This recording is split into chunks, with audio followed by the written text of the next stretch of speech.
PSC tips and ട്രിക്സിലേക്ക് ഏവർക്കും സ്വാഗതം. വരുന്ന LDC 2024, LGS 2024 എക്സാംസിന് വേണ്ടി പ്രിപ്പയർ ചെയ്യുന്നവർക്ക് വേണ്ടിയിട്ടുള്ള സിലബസ് പ്രകാരമുള്ള ഫ്രീ ക്ലാസ്സുകൾ നമ്മുടെ ചാനലിലൂടെ സ്റ്റാർട്ട് ചെയ്തിട്ടുണ്ട്. ഒരു ദിവസം 6 ക്ലാസ്സുകൾ വെച്ചാണ് വരുന്നത്. അപ്പോൾ 6 ക്ലാസ്സുകൾ ഏതൊക്കെയാണെന്ന് ഞാനൊന്ന് പറയാം.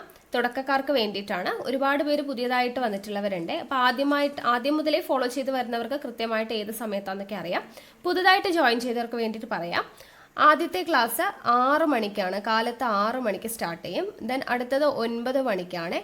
അത് കഴിഞ്ഞിട്ട് 12 മണിക്ക് അടുത്ത ക്ലാസ് വരും. ദെൻ അത് കഴിഞ്ഞ് 3 മണിക്ക് അടുത്ത ക്ലാസ് വരും. ഓക്കെ, ഇത്രയും ക്ലാസ് എന്ന് പറയുന്നത് ഇത് റെക്കോർഡഡ് ക്ലാസ് ആണ്. ഇതിൽ GK പോർഷൻസും മാത്സും ഇംഗ്ലീഷും എല്ലാം കവർ ചെയ്യും.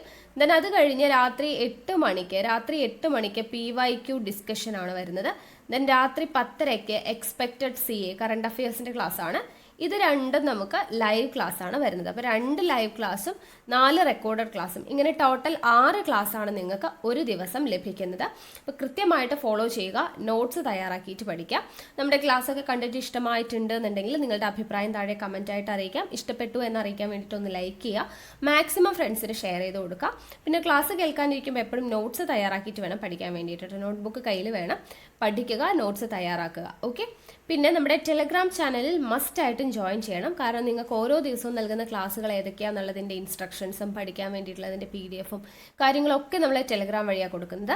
സോ ടെലഗ്രാമിൻ്റെ ലിങ്ക് ഞാൻ താഴെ ഡിസ്ക്രിപ്ഷൻ ബോക്സിൽ കൊടുത്തിട്ടുണ്ട്. ജോയിൻ ചെയ്യാത്തവരുണ്ടെങ്കിൽ ജോയിൻ ചെയ്യുക. ഓക്കെ, അപ്പോൾ നമുക്ക് ഇന്നത്തെ ക്ലാസ്സിലോട്ട് കടക്കാം. ഇന്ന് നമ്മൾ നോക്കുന്നത് PSC പരീക്ഷകളിലെ ഏറ്റവും പ്രധാനപ്പെട്ട ഒരു ടോപ്പിക്, അതുപോലെ എല്ലാവരും കമൻറ്റ് ചെയ്ത് ചോദിച്ചൊരു ടോപ്പിക് കൂടിയാണ് കേരളം ഭരണവും ഭരണ സംവിധാനങ്ങളും. നമ്മൾ ഇന്ന് വളരെ വിശദമായി തന്നെ പഠിക്കാനായിട്ട് പോവുകയാണ്. കുറച്ച് ലെങ്തി ആയിട്ടുള്ള വീഡിയോ ആയിരിക്കും. അപ്പോൾ സമയമുള്ളപ്പോൾ ഇരുന്ന് കാണാനായിട്ട് ശ്രമിക്കുക. ഒരു നോട്ട്ബുക്കും പെന്നും കയ്യിൽ വെച്ചോളാം. നോട്ട്സ് തയ്യാറാക്കിയിട്ട് തന്നെ പഠിക്കുക. ഓക്കെ ആണല്ലോ? അപ്പോൾ നമുക്ക് സ്റ്റാർട്ട് ചെയ്യാം. കേരളം ഭരണവും ഭരണ സംവിധാനങ്ങളും എന്ന് പറയുന്ന ടോപ്പിക്കാണ്. അപ്പോൾ ആദ്യം തന്നെ പൊതുഭരണം. എന്താണ് പൊതുഭരണം എന്നുള്ളതാണ് നമ്മൾ പഠിക്കാനായിട്ട് പോകുന്നത്. എന്താണ് പൊതുഭരണം? ഇത് SCERT-യിൽ വളരെ ഡീറ്റെയിൽഡ് ആയിട്ട് കൊടുത്തിട്ടുള്ള ഒരു പോർഷനാണ് പൊതുഭരണം എന്ന് പറയുന്നത്. അപ്പോൾ നമുക്ക് നോക്കാം.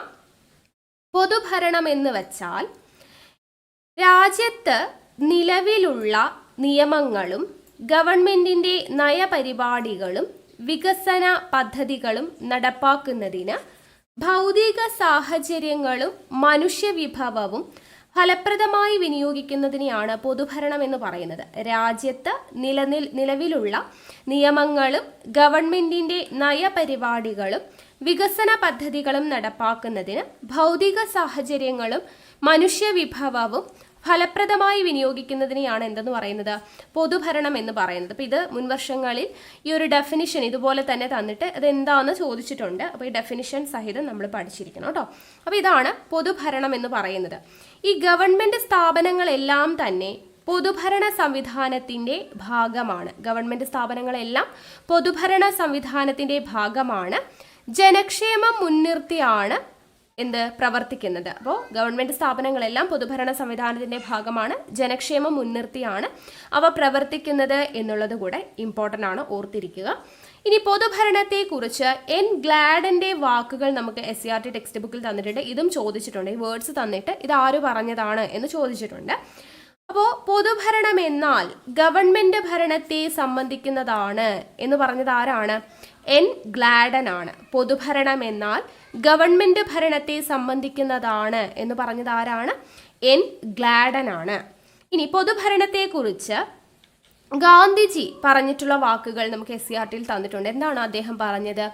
നിങ്ങൾ എന്തെങ്കിലും നടപ്പാക്കുന്നതിനു മുൻപ് നിങ്ങൾ കണ്ട പാവപ്പെട്ടവനും നിസ്സഹായനുമായ ഒരുവന്റെ മുഖം ഓർക്കുക. ഞാനിപ്പോൾ ചെയ്യാൻ പോകുന്നത് ആ പാവപ്പെട്ടവന് എങ്ങനെ സഹായകമാകുമെന്ന് സ്വയം ചോദിക്കുക. പൊതുഭരണവുമായി ബന്ധപ്പെടുത്തി മഹാത്മാഗാന്ധിയുടെ ആശയമാണിത്. നിങ്ങൾ എന്തെങ്കിലും നടപ്പാക്കുന്നതിനു മുൻപ് നിങ്ങൾ കണ്ട പാവപ്പെട്ടവനും നിസ്സഹായനുമായ ഒരുവന്റെ മുഖം ഓർക്കുക. ഞാനിപ്പോൾ ചെയ്യാൻ പോകുന്നത് ആ പാവപ്പെട്ടവന് എങ്ങനെ സഹായകമാകുമെന്ന് സ്വയം ചോദിക്കുക എന്നുള്ളത്. ഇതും ഇമ്പോർട്ടൻ്റ് ആണ്, ഓർത്തിരിക്കണം. ഇനി പൊതുഭരണത്തിൻ്റെ പ്രാധാന്യം എന്തൊക്കെയാണ്? പൊതുഭരണത്തിൻ്റെ പ്രാധാന്യം, ഒന്ന്, ഗവൺമെൻറ് നയങ്ങൾ രൂപപ്പെടുത്തുന്നു. അപ്പോൾ ഇതും SCERT-ൽ തന്നിട്ടുള്ളതാണ്, ഇമ്പോർട്ടൻ്റ് ആണ്. പൊതുഭരണത്തിൻ്റെ പ്രാധാന്യം, ഒന്ന്, ഗവൺമെൻറ് നയങ്ങൾ രൂപപ്പെടുത്തുന്നു. ജനക്ഷേമം ഉറപ്പാക്കുന്നു, ജനകീയ പ്രശ്നങ്ങൾക്ക് പരിഹാരം കാണുന്നു, സാധനങ്ങളും സേവനങ്ങളും ലഭ്യമാക്കുന്നു. പൊതുഭരണത്തിന്റെ പ്രാധാന്യം എന്തൊക്കെയാണ്? ഗവൺമെന്റ് നയങ്ങൾ രൂപപ്പെടുത്തുന്നു, ജനക്ഷേമം ഉറപ്പാക്കുന്നു, ജനകീയ പ്രശ്നങ്ങൾക്ക് പരിഹാരം കാണുന്നു, സാധനങ്ങളും സേവനങ്ങളും ലഭ്യമാക്കുന്നു. ഇതെല്ലാമാണ് പൊതുഭരണത്തിന്റെ പ്രാധാന്യം എന്ന് പറയുന്നത്. ഓക്കെ, ഇനി അടുത്തതാണ് ഉദ്യോഗസ്ഥ വൃന്ദം. എന്താണ് ഉദ്യോഗസ്ഥ വൃന്ദം എന്ന് പറയുന്നത്? ഗവൺമെന്റിനെ ഭരണനിർവഹണത്തിൽ സഹായിക്കുന്നതിനും നടപ്പിലാക്കുന്നതിനുമായിട്ട് ഒരു ഉദ്യോഗസ്ഥ സമൂഹത്തിന് രൂപം നൽകിയിരിക്കുന്നു. പ്രാദേശിക തലം മുതൽ കേന്ദ്രതലം വരെ വ്യാപിച്ചു കിടക്കുന്ന ഒരു പൊതുഭരണ സംവിധാനത്തിനും രൂപം നൽകിയിട്ടുണ്ട്. ഈ സ്ഥാപനങ്ങളുടെ ദൈനംദിന പ്രവർത്തനങ്ങൾക്ക് ധാരാളം ഉദ്യോഗസ്ഥരെ നിയമിച്ചിട്ടുണ്ട്. അപ്പോൾ പൊതുഭരണ സംവിധാനമാണെങ്കിലും എല്ലാത്തിനും എന്ത് വേണം? പ്രവർത്തിക്കാനായിട്ട് ഉദ്യോഗസ്ഥർ വേണം. അപ്പം അങ്ങനെയുള്ള ഉദ്യോഗസ്ഥരെയാണ് എന്തെന്ന് പറയുന്നത്? ഉദ്യോഗസ്ഥ വൃന്ദം എന്ന് പറയുന്നത്. അപ്പോൾ പൊതുഭരണ ശൃംഖലയെ ചലനാത്മകമാക്കുന്നത് ആരാണ്? ഉദ്യോഗസ്ഥരാണ്. ഗവൺമെന്റിന്റെ എല്ലാ സേവനങ്ങളും ജനങ്ങളിലേക്ക് എത്തിക്കുന്നതും ആരിലൂടെയാണ്? ഉദ്യോഗസ്ഥ വൃന്ദത്തിലൂടെയാണ്. ഗവൺമെന്റിന്റെ എല്ലാ സേവനങ്ങളും ജനങ്ങളിലേക്ക് എത്തിക്കുന്നത് ഉദ്യോഗസ്ഥ വൃന്ദത്തിലൂടെയാണ്. പൊതുഭരണ ശൃംഖലയെ ചലനാത്മകമാക്കുന്നത് ഉദ്യോഗസ്ഥരാണ്. ഈ ഉദ്യോഗസ്ഥ വൃന്ദത്തിന്റെ സവിശേഷതകൾ എന്തൊക്കെയാണ്? ഇത് പ്രീവിയസ് ഇയറിൽ ചോദിച്ചിട്ടുള്ളതാണ്. ഉദ്യോഗസ്ഥ വൃന്ദത്തിന്റെ സവിശേഷതകൾ എന്തൊക്കെയാണ്? താഴെ തന്നിരിക്കുന്നവയിൽ ഉദ്യോഗസ്ഥ വൃന്ദത്തിന്റെ സവിശേഷതകളിൽ ഉൾപ്പെടാത്തത് ഏത്? ഇങ്ങനെയാണ് ചോദ്യം വന്നിട്ടുണ്ടായിരുന്നത്. അപ്പോൾ ഇത് ഇമ്പോർട്ടൻ്റ് ആണ് കേട്ടോ. ഉദ്യോഗസ്ഥ വൃന്ദത്തിന്റെ സവിശേഷതകളിൽ ഒന്നാണ് ശ്രേണീപരമായ സംഘാടനം. ശ്രേണീപരമായ സംഘാടനം എന്ന് വെച്ച് കഴിഞ്ഞാൽ ഏറ്റവും ഉയർന്ന തലത്തിൽ ഒരു ഉദ്യോഗസ്ഥൻ ഉണ്ടായിരിക്കും. നിങ്ങൾക്കത് കാണുന്നുണ്ടോ എഴുതിയത്? ഏറ്റവും ഉയർന്ന തലത്തിൽ ഒരു ഉദ്യോഗസ്ഥൻ ഉണ്ടായിരിക്കും. പിന്നെ അവരുടെ താഴെ തട്ടിൽ അതുപോലെ അവരുടെ കീഴിലായിട്ട് കുറേയധികം ഉദ്യോഗസ്ഥരുണ്ടാവും. അപ്പോൾ ഈ ഒരു ശ്രേണീപരമായ ഉദ്യോഗസ്ഥരുടെ അറേഞ്ച്മെന്റിനെയാണ് ശ്രേണീപരമായ സംഘാടനം എന്ന് പറയുന്നത്. അപ്പോൾ ഏറ്റവും ഉയർന്ന തലത്തിൽ ഒരു ഉദ്യോഗസ്ഥനും താഴെ തലങ്ങളിലേക്ക് വരുംതോറും കൂടുതൽ ഉദ്യോഗസ്ഥരും ഉൾക്കൊള്ളുന്നൊരു രീതിയാണ് ശ്രേണീപരമായ സംഘാടനം എന്നതുകൊണ്ട് ഉദ്ദേശിക്കുന്നത്. അതാണ് ഉദ്യോഗസ്ഥ വൃന്ദത്തിന്റെ ആദ്യത്തെ സവിശേഷത. രണ്ടാമത്തെ സവിശേഷത സ്ഥിരതയാണ്. സ്ഥിരത, പെർമനൻസ് എന്ന് പറയുന്നത്. അതായത് ഉദ്യോഗസ്ഥനായി നിയമിക്കപ്പെടുന്നവർക്ക് നിശ്ചിത പ്രായം വരെ സേവന കാലാവധി ഉണ്ടായിരിക്കും. അതിനെയാണ് സ്ഥിരത കൊണ്ട് ഉദ്ദേശിക്കുന്നത്. അപ്പൊ ശ്രേണീപരമായ സംഘാടനം, സ്ഥിരത. ഇനി മൂന്നാമത്തെ സവിശേഷതയാണ് യോഗ്യത. യോഗ്യത അടിസ്ഥാനമാക്കിയുള്ള നിയമനം. Appointment on the basis of qualification എന്ന് പറയുന്നതാണ് ഉദ്യോഗസ്ഥ വൃന്ദത്തിന്റെ മറ്റൊരു സവിശേഷത. അതായത് വിദ്യാഭ്യാസ യോഗ്യത അടിസ്ഥാനമാക്കിയിട്ടാണല്ലോ നമ്മൾ ഉദ്യോഗസ്ഥരെ തിരഞ്ഞെടുക്കുകയും നിയമിക്കുകയും ഒക്കെ ചെയ്യുന്നത്. അത് തന്നെയാണ് യോഗ്യത എന്നതുകൊണ്ട് ഉദ്ദേശിക്കുന്നത്. വിദ്യാഭ്യാസ യോഗ്യത അടിസ്ഥാനമാക്കിയാണ് ഉദ്യോഗസ്ഥരെ തിരഞ്ഞെടുക്കുകയും നിയമിക്കുകയും ചെയ്യുന്നത്. ഇനി അടുത്ത സവിശേഷതയാണ് രാഷ്ട്രീയ നിഷ്പക്ഷത. രാഷ്ട്രീയ നിഷ്പക്ഷത എന്നതുകൊണ്ട് ഉദ്ദേശിക്കുന്നത് എന്താണ്? പൊളിറ്റിക്കൽ ന്യൂട്രാലിറ്റി എന്ന് വെച്ച് കഴിഞ്ഞാൽ ഏതൊരു രാഷ്ട്രീയ കക്ഷി അധികാരത്തിൽ വന്നോട്ടെ, നയങ്ങൾ നടപ്പാക്കാൻ ഉദ്യോഗസ്ഥർ ബാധ്യസ്ഥരാണ്. ഏത് രാഷ്ട്രീയ കക്ഷി അധികാരത്തിൽ വന്നു കഴിഞ്ഞാലും നയങ്ങൾ നടപ്പിലാക്കാൻ ഉദ്യോഗസ്ഥർ ബാധ്യസ്ഥരാണ്. കക്ഷി രാഷ്ട്രീയ താല്പര്യങ്ങൾ അവരുടെ പ്രവർത്തനങ്ങളിൽ പ്രതിഫലിക്കാൻ പാടില്ല. അപ്പോൾ അധികാരത്തിൽ വരുന്നത് ഏത് രാഷ്ട്രീയ കക്ഷിയുമാണെങ്കിലും അവരുടെ താല്പര്യങ്ങളൊന്നും തന്നെ ഉദ്യോഗസ്ഥരുടെ പ്രവർത്തനങ്ങളിൽ പ്രതിഫലിക്കാൻ പാടില്ല. അവർ നിഷ്പക്ഷമായി പ്രവർത്തിക്കണം. അതാണ് രാഷ്ട്രീയ നിഷ്പക്ഷത കൊണ്ട് ഉദ്ദേശിക്കുന്നത്. അടുത്ത സവിശേഷതയാണ് വൈദഗ്ധ്യം. വൈദഗ്ധ്യം എന്ന് പറയുമ്പോൾ ഓരോ ഗവൺമെന്റ് ഉദ്യോഗസ്ഥനും തങ്ങൾ നിർവഹിക്കേണ്ടുന്ന തൊഴിലിൽ വൈദഗ്ധ്യമുള്ളവരായിരിക്കണം. ഏത് തൊഴിലാണോ ചെയ്യുന്നത് അതിൽ എന്തുണ്ടായിരിക്കണം? ഒരു പ്രൊഫഷണലിസം ഉണ്ടായിരിക്കണം, ഒരു വൈദഗ്ധ്യം ഉണ്ടായിരിക്കണം. അതാണ് വൈദഗ്ധ്യം എന്നതുകൊണ്ട് ഉദ്ദേശിക്കുന്നത്. ഓക്കെ, അപ്പോൾ ഇതൊക്കെയാണ് ഉദ്യോഗസ്ഥ വൃന്ദത്തിന്റെ സവിശേഷതകൾ. എന്തൊക്കെയാണ്? ശ്രേണീപരമായ സംഘാടനം, സ്ഥിരത, യോഗ്യത, രാഷ്ട്രീയ നിഷ്പക്ഷത, വൈദഗ്ധ്യം എന്നിവയാണ്. ഓക്കെ, ക്ലിയർ ആണല്ലോ. ഇനി അടുത്തത് നമ്മൾ പഠിക്കുന്നത് Indian civil service. Indian civil സർവീസിനെ നമുക്ക് 3 കാറ്റഗറി ആയിട്ട് തിരിക്കാം. ഇന്ത്യൻ സിവിൽ സർവീസിനെ നമുക്ക് 3 കാറ്റഗറി ആയിട്ട് തിരിക്കാം. അഖിലേന്ത്യാ സർവീസ്, കേന്ദ്ര സർവീസ്, സംസ്ഥാന സർവീസ്. അഖിലേന്ത്യാ സർവീസ്, കേന്ദ്ര സർവീസ്, സംസ്ഥാന സർവീസ് എന്നിങ്ങനെ 3 ആയിട്ട് തിരിക്കാം. അഖിലേന്ത്യാ സർവീസ് എന്ന് പറയുമ്പോൾ ദേശീയ തലത്തിലാണ് തിരഞ്ഞെടുക്കുന്നത്. അഖിലേന്ത്യാ സർവീസിന് കീഴിൽ വരുന്ന ഉദ്യോഗസ്ഥരെ ദേശീയ തലത്തിൽ തിരഞ്ഞെടുക്കുന്നു. അവർ കേന്ദ്ര സർവീസിലോ സംസ്ഥാന സർവീസിലോ ആണ് നിയമിക്കപ്പെടുന്നത്. കേന്ദ്ര സർവീസിലോ സംസ്ഥാന സർവീസിലോ ആണ് നിയമിക്കപ്പെടുന്നത് എന്നുള്ളത് ഇമ്പോർട്ടൻ്റ് ആണ്, ഓർത്തിരിക്കുക. ഓക്കെ, അപ്പോൾ അഖിലേന്ത്യാ സർവീസ് എന്ന് പറയുമ്പോൾ ദേശീയ തലത്തിലാണ് തിരഞ്ഞെടുക്കുന്നത്. കേന്ദ്ര സർവീസിലോ സംസ്ഥാന സർവീസിലോ നിയമിക്കപ്പെടുന്നു. ഉദാഹരണമാണ് Indian administrative service, Indian police service, IAS, IPS, ഇതെല്ലാം അഖിലേന്ത്യാ സർവീസിന് എക്സാമ്പിളാണ്. അടുത്തത് കേന്ദ്ര സർവീസ് എന്ന് പറയുമ്പോൾ ദേശീയ തലത്തിൽ തന്നെയാണ് തിരഞ്ഞെടുക്കുന്നത്.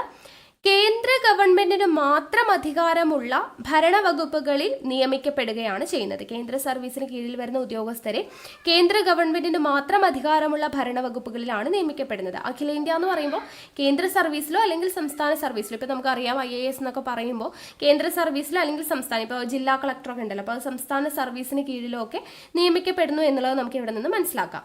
ഇവിടെ കേന്ദ്ര ഗവൺമെന്റിന് മാത്രം അധികാരമുള്ള ഭരണവകുപ്പുകളിൽ നിയമിക്കപ്പെടുന്നവരാണ് കേന്ദ്ര സർവീസിന് കീഴിൽ വരുന്നവർ. ഉദാഹരണം Indian foreign service, Indian railway service, ഇതെല്ലാം കേന്ദ്ര സർവീസിന് എക്സാമ്പിളാണ്. അടുത്തത് സംസ്ഥാന സർവീസ് എന്ന് പറയുമ്പോൾ സംസ്ഥാന തലത്തിലാണ് തിരഞ്ഞെടുക്കുന്നത്. സംസ്ഥാന ഗവൺമെന്റിന് കീഴിൽ വരുന്ന വകുപ്പുകളിലാണ് ഇവരെ നിയമിക്കപ്പെടുന്നത്. ഉദാഹരണം സെയിൽസ് ടാക്സ് ഓഫീസർ.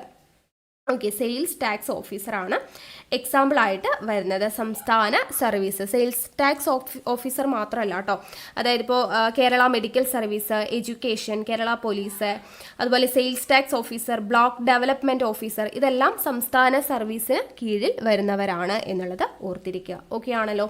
ഓക്കെ, അപ്പോൾ ഇന്ത്യൻ സിവിൽ സർവീസിനെ 3ആയിട്ട് ഡിവൈഡ് ചെയ്തു എന്ന് പറഞ്ഞു.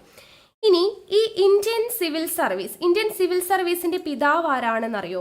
ഇന്ത്യൻ സിവിൽ സർവീസിന്റെ പിതാവ് എന്ന് അറിയപ്പെടുന്നത് ആരാണ്? ഇന്ത്യൻ സിവിൽ സർവീസിന്റെ പിതാവ് എന്നറിയപ്പെടുന്നത് കോൺവാലിസ് പ്രഭു ആണ്. ആരാണ്? കോൺവാലിസ് പ്രഭു ആണ് ഇന്ത്യൻ സിവിൽ സർവീസിന്റെ പിതാവ് എന്ന് അറിയപ്പെടുന്നത്. അഖിലേന്ത്യാ സർവീസിന്റെ പിതാവ് ആരാണ്? അഖിലേന്ത്യാ സർവീസിന്റെ പിതാവ് എന്നറിയപ്പെടുന്നത് സർദാർ വല്ലഭായ് പട്ടേൽ ആണ് കേട്ടോ. സർദാർ വല്ലഭായ് പട്ടേൽ ആണ് അഖിലേന്ത്യാ സർവീസിന്റെ പിതാവ്. ഇന്ത്യൻ സിവിൽ സർവീസിന്റെ പിതാവ് എന്നറിയപ്പെടുന്നത് കോൺവാലിസ് പ്രഭു. അഖിലേന്ത്യാ സർവീസിന്റെ പിതാവ് എന്നറിയപ്പെടുന്നത് സർദാർ വല്ലഭായ് പട്ടേൽ ആണ്. ഓക്കെ, ഇനി ഈ അഖിലേന്ത്യാ സർവീസിലേക്കും കേന്ദ്ര സർവീസിലേക്കും ഉള്ള ഉദ്യോഗസ്ഥരെ തിരഞ്ഞെടുക്കുന്നത് ആരാണ്? അഖിലേന്ത്യാ സർവീസിലേക്കും കേന്ദ്ര സർവീസിലേക്കുമുള്ള ഉദ്യോഗസ്ഥരെ തിരഞ്ഞെടുക്കുന്നത് UPSC ആണ്. യൂണിയൻ പബ്ലിക് സർവീസ് കമ്മീഷൻ ആണ് അഖിലേന്ത്യാ സർവീസിലേക്കും കേന്ദ്ര സർവീസിലേക്കുമുള്ള ഉദ്യോഗസ്ഥരെ തിരഞ്ഞെടുക്കുന്നത് എന്നുള്ളത് പഠിച്ചിരിക്കുക. എന്നാൽ സംസ്ഥാന സർവീസിലേക്കുള്ള ഉദ്യോഗസ്ഥരെ തിരഞ്ഞെടുക്കുന്നത് കേരള PSC ആണ്. കേരള പബ്ലിക് സർവീസ് കമ്മീഷൻ ആണ് സംസ്ഥാന സർവീസിലേക്കുള്ള ഉദ്യോഗസ്ഥരെ തിരഞ്ഞെടുക്കുന്നത്. ഇനി ഈ UPSC ആണ് കേന്ദ്ര സർവീസിലേക്കും അഖിലേന്ത്യാ സർവീസിലേക്കുമുള്ള ഉദ്യോഗസ്ഥരെ തിരഞ്ഞെടുക്കുന്നതെന്ന് പറഞ്ഞു. UPSCയുടെ ചെയർമാനെയും അംഗങ്ങളെയും നിയമിക്കുന്നത് ആരാണ്? രാഷ്ട്രപതിയാണ്. UPSC ചെയർമാനെയും അംഗങ്ങളെയും നിയമിക്കുന്നത് രാഷ്ട്രപതിയാണ്. ഇവിടെയാണെങ്കിലോ ഇവിടെ നിയമിക്കുന്നത് ഗവർണറാണ്. നീക്കം ചെയ്യുന്നത് രാഷ്ട്രപതിയാണ്. ഓക്കെ, അപ്പോൾ ഇവിടെ UPSC ചെയർമാനെയും അംഗങ്ങളെയും നിയമിക്കുന്നതും നീക്കം ചെയ്യുന്നതും രാഷ്ട്രപതി തന്നെയാണ്. സംസ്ഥാന സർവീസ്, അതായത് കേരള പബ്ലിക് സർവീസ് കമ്മീഷനാണ് സംസ്ഥാന സർവീസിലുള്ള ഉദ്യോഗസ്ഥരെ നിയമിക്കുന്നത്. കേരള പബ്ലിക് സർവീസ് കമ്മീഷനിലെ അംഗങ്ങളെയും ചെയർമാനെയും നിയമിക്കുന്നത് ഗവർണർ, നീക്കം ചെയ്യുന്നത് ആരാണ്? രാഷ്ട്രപതിയാണ് എന്നുള്ള കാര്യം കൂടെ ഓർത്തിരിക്കുക. ഓക്കെ, ഇമ്പോർട്ടൻ്റ് ആണ് കേട്ടോ, ഓരോ പോയിന്റും ഇമ്പോർട്ടൻ്റ് ആണ്, നോട്ട് ചെയ്ത് വെച്ചേക്കാം. ഇവിടെ നോക്കുക, ഞാൻ എടുത്തിട്ടുണ്ട്. ഇവിടെ SCERT ടെക്സ്റ്റ് ബുക്കിൽ ഈ പറഞ്ഞ കാര്യങ്ങൾ വളരെ വ്യക്തമായിട്ട് കൊടുത്തിട്ടുണ്ട്. കേന്ദ്ര സർവീസിലേക്കും അഖിലേന്ത്യാ സർവീസിലേക്കും ഉദ്യോഗസ്ഥരെ തിരഞ്ഞെടുക്കുന്നത് യൂണിയൻ പബ്ലിക് സർവീസ് കമ്മീഷനാണ്. കമ്മീഷന്റെ ചെയർമാനെയും അംഗങ്ങളെയും നിയമിക്കുന്നത് രാഷ്ട്രപതിയാണ്. യോഗ്യതയുടെ അടിസ്ഥാനത്തിൽ ഉദ്യോഗാർത്ഥികളെ തിരഞ്ഞെടുക്കുവാൻ വിപുലമായ സംവിധാനങ്ങൾ UPSCക്ക് ഉണ്ട്. ഓക്കെ, ഇപ്പം കേന്ദ്ര സർവീസും അഖിലേന്ത്യാ സർവീസും പറഞ്ഞു. അടുത്ത നോക്കിക്കേ, സംസ്ഥാന തലത്തിൽ ഉദ്യോഗസ്ഥരെ തിരഞ്ഞെടുക്കുന്നത് അതത് സംസ്ഥാനങ്ങളിലെ പബ്ലിക് സർവീസ് കമ്മീഷനാണ്. ഗവർണറാണ് PSC ചെയർമാനെയും അംഗങ്ങളെയും നിയമിക്കുന്നത്. UPSCയും PSCയും ഭരണഘടനാ നിയമത്തെ അടിസ്ഥാനമാക്കി നിലവിൽ വന്ന സ്ഥാപനങ്ങളാണ്. അതിനാൽ ഇവയെ ഭരണഘടനാ സ്ഥാപനങ്ങൾ എന്ന് വിളിക്കാം. അപ്പോൾ PSCയും UPSCയും എല്ലാം എന്താണ്? ഭരണഘടനാ സ്ഥാപനങ്ങളാണ് എന്നാണ് പറയുന്നത്. ഓക്കെ, അപ്പോൾ ഇത്രയും മനസ്സിലായെന്ന് വിശ്വസിക്കുന്നു. ഇനി നമ്മൾ പറഞ്ഞു സംസ്ഥാന സർവീസ് അല്ലേ. അപ്പോൾ ഈ സംസ്ഥാന സർവീസിനെ നമുക്ക് രണ്ടായിട്ട് തരംതിരിക്കാം. കേരള സംസ്ഥാന സിവിൽ സർവീസിനെ രണ്ടായിട്ട് ഡിവൈഡ് ചെയ്യാം കേട്ടോ. പറയാം, കേരള സംസ്ഥാന സിവിൽ സർവീസിനെ എത്രയായിട്ട് ഡിവൈഡ് ചെയ്യാം? രണ്ടായിട്ട് ഡിവൈഡ് ചെയ്യാം. സ്റ്റേറ്റ് സർവീസ് എന്നും സബോർഡിനേറ്റ് സർവീസ് എന്നും. എങ്ങനെയാണ് രണ്ടായിട്ട് തിരിക്കുന്നത്? സ്റ്റേറ്റ് സർവീസ് എന്നും സബോർഡിനേറ്റ് സർവീസ് എന്നും നമുക്ക് രണ്ടായിട്ട് തിരിക്കാം. ഈ സ്റ്റേറ്റ് സർവീസിൽ കീഴിൽ വരുന്നവരെ എങ്ങനെയാണ്? അത് ഗസറ്റഡ് പോസ്റ്റിലുള്ളവരാണ്. സ്റ്റേറ്റ് സർവീസിന് കീഴിൽ വരുന്നവരെ എങ്ങനെയുള്ള ഉദ്യോഗസ്ഥരാണ്? ഗസറ്റഡ് പോസ്റ്റിലുള്ളവരാണ്. സബോർഡിനേറ്റ് സർവീസിന് കീഴിൽ വരുന്നവർ നോൺ ഗസറ്റഡ് ആണ്. അപ്പോൾ ഇവിടെ പ്രത്യേകത എന്ന് പറയുന്നത് നോൺ ഗസറ്റഡ് ഉദ്യോഗസ്ഥരെക്കാളും അധികാരങ്ങളും അവകാശങ്ങളും കൂടുതൽ ആർക്കായിരിക്കും? ഗസറ്റഡ് പോസ്റ്റിലുള്ള ഉദ്യോഗസ്ഥർക്കായിരിക്കും. അത് ഓർത്തിരിക്കുക. ഗസറ്റഡ് പോസ്റ്റിലുള്ള ഉദ്യോഗസ്ഥർക്കായിരിക്കും എന്ത് കൂടുതൽ? അധികാരങ്ങളും അവകാശങ്ങളും കൂടുതൽ. അപ്പോൾ ഈ സ്റ്റേറ്റ് സർവീസിലുള്ള അല്ലെങ്കിൽ ഗസറ്റഡ് പോസ്റ്റിലുള്ളവരെ നമുക്ക് എന്താണ്? ക്ലാസ് 1, ക്ലാസ് 2 എന്ന് വിളിക്കാം. അതായത് ഈ സംസ്ഥാന സിവിൽ സർവീസ് ഉദ്യോഗസ്ഥരെ നമ്മൾ 4 ക്ലാസ് ആയിട്ടാണ് തിരിച്ചിരിക്കുന്നത്. ക്ലാസ് 1ഉം ക്ലാസ് 2ഉം എവിടെ വരുന്നു? ഗസറ്റഡ് പോസ്റ്റിൽ വരുന്നു. ക്ലാസ് 3ഉം ക്ലാസ് 4ഉം എവിടെയാണ് വരുന്നത്? നോൺ ഗസറ്റഡ് ആണ്. ഓക്കെ, അപ്പോൾ സംസ്ഥാന സിവിൽ സർവീസിലുള്ള ഉദ്യോഗസ്ഥരെ നമ്മൾ രണ്ടായിട്ട് ക്ലാസിഫൈ ചെയ്തു. സ്റ്റേറ്റ് സർവീസ് എന്നും സബോർഡിനേറ്റ് സർവീസ് എന്നും. സ്റ്റേറ്റ് സർവീസിന് കീഴിൽ വരുന്നവരാണ് നമ്മൾ പറഞ്ഞു ഗസറ്റഡ് പോസ്റ്റിലുള്ളവരാണ്. സബോർഡിനേറ്റ് എന്ന് പറയുമ്പോൾ നോൺ ഗസറ്റഡ് ആണ്. നോൺ ഗസറ്റഡ് ഉദ്യോഗസ്ഥരെക്കാളും അധികാരങ്ങളും അവകാശങ്ങളും കൂടുതൽ ഗസറ്റഡ് ഉദ്യോഗസ്ഥർക്കായിരിക്കും. പിന്നെ നമ്മൾ എന്താ പറഞ്ഞത്? കേരള സംസ്ഥാന സിവിൽ സർവീസിനെ നമ്മൾ മെയിനായിട്ട് 4 ക്ലാസ് ആയിട്ട് അല്ലെങ്കിൽ 4 ഗ്രൂപ്പായിട്ട് തിരിച്ചിട്ടുണ്ട്. ക്ലാസ് 1 അല്ലെങ്കിൽ ഗ്രൂപ്പ് 1, ക്ലാസ് 2, ഗ്രൂപ്പ് 2, അങ്ങനെ നമ്മൾ 4 ആയിട്ട് തിരിച്ചിട്ടുണ്ട്. Class 1, class 2, class 3, class 4. അതിൽ ക്ലാസ് 1ഉം 2ലും വരുന്ന ജീവനക്കാരാണ് ഗസറ്റഡ് പോസ്റ്റിൽ വരുന്നവർ. ക്ലാസ് 3ഉം ക്ലാസ് 4ഉം എവിടെയാണ് വരുന്നത്? നോൺ ഗസറ്റഡ് എന്നുള്ളതാണ് വരുന്നത്. ഓക്കെ, അപ്പോൾ ഇത് മനസ്സിലായെന്ന് വിശ്വസിക്കുന്നു. ഇത് കഴിഞ്ഞ ഒരു എക്സാമിന് ചോദിച്ചിട്ടുണ്ടായിരുന്നു കേട്ടോ. ക്ലാസ് 1, ക്ലാസ് 2 എന്ന് പറയുന്നത് ഏത് പോസ്റ്റിലാണ് വരുന്നത്? അതിൽ ഓപ്ഷനിൽ നോൺ ഗസറ്റഡും എല്ലാം ഉണ്ടായിരുന്നു. അപ്പോൾ ഇത് മനസ്സിലാക്കുക. ക്ലാസ് 1, ക്ലാസ് 2 ഗസറ്റഡ് ആണ്. ക്ലാസ് 3, ക്ലാസ് 4 എവിടെയാണ്? നോൺ ഗസറ്റഡ് പോസ്റ്റിൻ്റെ കീഴിൽ വരുന്ന ജീവനക്കാരാണ് എന്നുള്ളത് ഓർത്തിരിക്കുക. ഓക്കെ, ക്ലിയർ ആയെന്ന് വിശ്വസിക്കുന്നു. ഓക്കെ ആണല്ലോ. ഇനി അടുത്തത് നമ്മൾ നോക്കുന്നത് KASനെ കുറിച്ചാണ് കേട്ടോ. KAS എന്താണ്? KAS എന്ന് വെച്ച് കഴിഞ്ഞാൽ കേരള അഡ്മിനിസ്ട്രേറ്റീവ് സർവീസ്. ഇതെന്താണ് KAS എന്ന് പറഞ്ഞു കഴിഞ്ഞാൽ? ഇന്ത്യൻ സിവിൽ സർവീസിന് സമാനമായിട്ട് കേരളത്തിൽ രൂപം നൽകിയതാണ് KAS എന്ന് പറയുന്നത്. ഇന്ത്യൻ സിവിൽ സർവീസിന് സമാനമായിട്ട് കേരളത്തിൽ രൂപം നൽകിയിട്ടുള്ളതാണ് KAS എന്ന് പറയുന്നത്.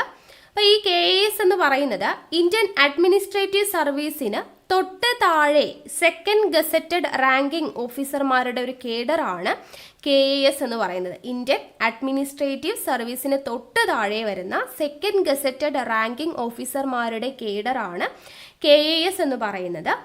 KASുമായി ബന്ധപ്പെട്ട് കേരള സർക്കാർ പുറപ്പെടുവിച്ചിട്ടുള്ള ഒരു സ്പെഷ്യൽ റൂൾ ഉണ്ട്. അത് ഇമ്പോർട്ടൻ്റ് ആണ്. KAS സ്പെഷ്യൽ റൂൾ 2017 ഒന്ന് ഓർത്തിരിക്കുക കേട്ടോ. KASുമായി ബന്ധപ്പെട്ട് കേരള സർക്കാർ പുറപ്പെടുവിച്ചിട്ടുള്ള സ്പെഷ്യൽ റൂൾ ഏതാണ്? KAS special rule 2017. ഇനി KAS നിലവിൽ വന്നത് എപ്പോഴാണ്? നിലവിൽ വന്നത് 2018 കേട്ടോ. 2018 ജനുവരി 1-നാണ്. KAS നിലവിൽ വന്നത് എപ്പോഴാണ്? 2018 ജനുവരി 1-നാണ്. ഈ KAS രൂപീകരിക്കാനായിട്ട് കാരണമായ ചില നിയമങ്ങളുണ്ട്. അത് നമുക്ക് ഇമ്പോർട്ടൻ്റ് ആണ്, പഠിച്ചിരിക്കണം. KAS രൂപീകരിക്കാൻ ഇടയായ ഒന്നാമത്തെ നിയമമാണ് Kerala public service act. Kerala public service act. Kerala public service act വർഷം 1968. കേരള പബ്ലിക് സർവീസ് ആക്ട് 1968 ആണ് KAS രൂപീകരിക്കാൻ ഇടയായിട്ടുള്ള ഒരു നിയമം. ഇനി രണ്ടാമത്തെ നിയമം എന്ന് പറയുന്നത് Kerala civil service special rules 1963 ആണ് കേട്ടോ. Kerala civil service special Kerala civil service special rules 1963. ഈ രണ്ട് നിയമങ്ങളാണ് KAS രൂപീകരിക്കാൻ ഇടയായ നിയമങ്ങൾ. ഏതൊക്കെയാണ്? Kerala public service act 1968, Kerala civil service special rules 1963 എന്ന് പറയുന്നത്. അപ്പോൾ ഈ രണ്ട് നിയമങ്ങളും വളരെയധികം ഇമ്പോർട്ടൻ്റ് ആണ്. നമ്മൾ നേരത്തെ ഉദ്യോഗസ്ഥരെ കുറിച്ച് പറഞ്ഞില്ലേ? അപ്പോൾ കേരളത്തിലെ ഏറ്റവും ഉയർന്ന സർക്കാർ ഉദ്യോഗസ്ഥൻ എന്ന് പറയുന്നത് ആരാണ്? ചീഫ് സെക്രട്ടറി ആണ്. ഓക്കെ, കേരളത്തിലെ ഏറ്റവും ഉയർന്ന സർക്കാർ ഉദ്യോഗസ്ഥൻ എന്ന് പറയുന്നത് ആരാണ്? ചീഫ് സെക്രട്ടറി ആണ്. അപ്പോൾ കേരളത്തിലെ ഏറ്റവും ഉയർന്ന പദവി വഹിക്കുന്ന സർക്കാർ ഉദ്യോഗസ്ഥനാണ് ചീഫ് സെക്രട്ടറി. സംസ്ഥാന സിവിൽ സർവീസിന്റെ തലവൻ എന്നറിയപ്പെടുന്നത് ചീഫ് സെക്രട്ടറി ആണ്. സംസ്ഥാന സിവിൽ സർവീസിന്റെ തലവൻ, സംസ്ഥാന സിവിൽ സർവീസിന്റെ തലവൻ എന്നറിയപ്പെടുന്നത് ആരാണ്? ചീഫ് സെക്രട്ടറി ആണ്. മുഖ്യമന്ത്രിയുടെ പ്രധാന ഉപദേശകനാണ് അദ്ദേഹം. മുഖ്യമന്ത്രിയുടെ പ്രധാന ഉപദേശകൻ ആര് എന്ന് ചോദിച്ചു കഴിഞ്ഞാൽ ആരാണ്? അതും ചീഫ് സെക്രട്ടറി ആണ്. അപ്പോൾ ചീഫ് സെക്രട്ടറി എന്ന് പറയുന്നത് കേരളത്തിലെ ഏറ്റവും ഉയർന്ന പദവി വഹിക്കുന്ന സർക്കാർ ഉദ്യോഗസ്ഥനാണ്. സംസ്ഥാന സിവിൽ സർവീസിന്റെ തലവനാണ്. മുഖ്യമന്ത്രിയുടെ പ്രധാന ഉപദേശകനാണ്. ആദ്യത്തെ ചീഫ് സെക്രട്ടറി ആരായിരുന്നു? ആദ്യത്തെ ചീഫ് സെക്രട്ടറി NES രാഘവനാചാരിയാണ്. NES രാഘവനാചാരിയാണ് ആദ്യത്തെ ചീഫ് സെക്രട്ടറി. രണ്ടാമത് ചീഫ് സെക്രട്ടറി ആയിരുന്ന വ്യക്തിയാണ് AG മേനോൻ. AG മേനോനാണ് രണ്ടാമത് ചീഫ് സെക്രട്ടറി ആയിട്ടുള്ള വ്യക്തി. ഇനി ചീഫ് സെക്രട്ടറി ആയിട്ടുള്ള ആദ്യ വനിത, ചീഫ് സെക്രട്ടറി ആയ ആദ്യ വനിതയാണ് പത്മ രാമചന്ദ്രൻ. പത്മ രാമചന്ദ്രനാണ് ചീഫ് സെക്രട്ടറി ആയിട്ടുള്ള ആദ്യത്തെ വനിത. രണ്ടാമത്തെ വനിത ആരാണ്? ലിസി ജേക്കബ് ആണ്. ലിസി ജേക്കബ് രണ്ടാമത്തെ വനിത ആരാണ്? ചീഫ് സെക്രട്ടറി ആയ രണ്ടാമത്തെ വനിത ലിസി ജേക്കബ്. മൂന്നാമത് വനിതയാണ് ലീല ഗംഗാധരൻ. ലീല ഗംഗാധരൻ ആണ് മൂന്നാമത് വനിത. നിലവിൽ ആദ്യത്തെ ചീഫ് സെക്രട്ടറി ആയ വ്യക്തി NES രാഘവനാചാരി. രണ്ടാമത് ചീഫ് സെക്രട്ടറി ആയത് AG മേനോൻ. ചീഫ് സെക്രട്ടറി ആയ ആദ്യത്തെ വനിത പത്മ രാമചന്ദ്രൻ. രണ്ടാമത് വനിത ലിസി ജേക്കബ്. മൂന്നാമത് ലീല ഗംഗാധരൻ ആണ് എന്നുള്ളത് ഓർത്തിരിക്കുക. അപ്പോൾ ചീഫ് സെക്രട്ടറിയെ കുറിച്ച് പറഞ്ഞല്ലോ. ഇനി ജില്ലാ കളക്ടറെ കുറിച്ച് കൂടെ പറയാം. ജില്ലയിലെ ഏറ്റവും ഉയർന്ന ഭരണാധികാരിയാണ് ആര്?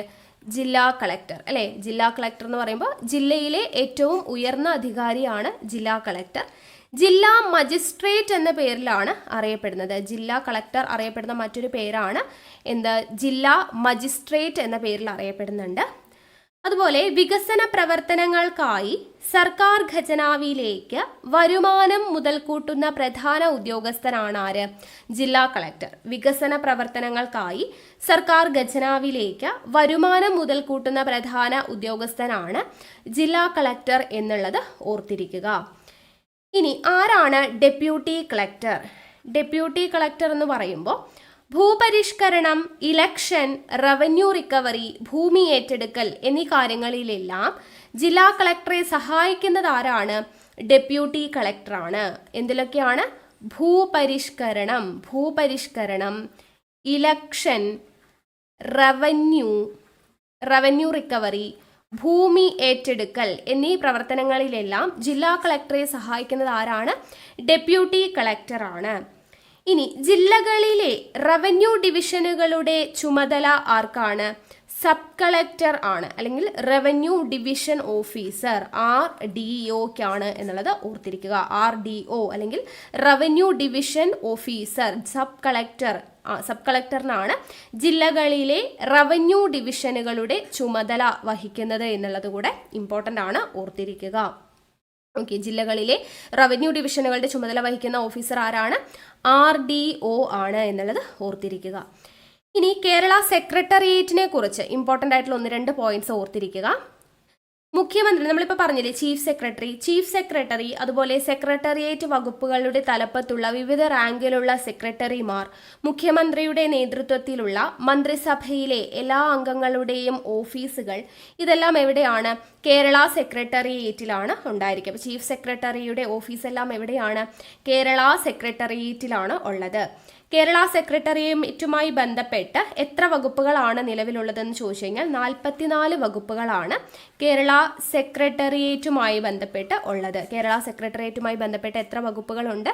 44 വകുപ്പുകളാണ് നിലവിൽ ഉള്ളത് എന്നുള്ളത് ഓർത്തിരിക്കുക. ഇമ്പോർട്ടൻ്റ് ആണ് കേട്ടോ, ഓർത്തിരിക്കണം.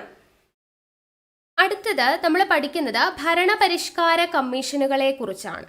അതായത് ഉദ്യോഗസ്ഥരുടെ പ്രവർത്തനങ്ങൾ മെച്ചപ്പെടുത്തുന്നതിന് വേണ്ടിയിട്ട് കൊണ്ടുവന്നിട്ടുള്ളതാണ് ഈ ഭരണപരിഷ്കാര കമ്മീഷനുകൾ, ഉദ്യോഗസ്ഥരുടെ പ്രവർത്തനങ്ങൾ മെച്ചപ്പെടുത്താനായിട്ട്. അപ്പോൾ ഭരണപരിഷ്കാര കമ്മീഷനുകളെ കുറിച്ച് പഠിക്കുമ്പോൾ ആദ്യം തന്നെ അതിൻ്റെ ഡെഫിനിഷൻ എന്താണ്? ഭരണപരിഷ്കാര കമ്മീഷൻ്റെ ഡെഫിനിഷൻ എന്ന് പറയുന്നത് നമ്മൾ പറഞ്ഞു ഉദ്യോഗസ്ഥരെ നല്ല രീതിയിൽ പ്രവർത്തനങ്ങളൊക്കെ നല്ലതാക്കാൻ വേണ്ടിയിട്ട് കൊണ്ടുവന്നതാണെന്നുള്ളത്.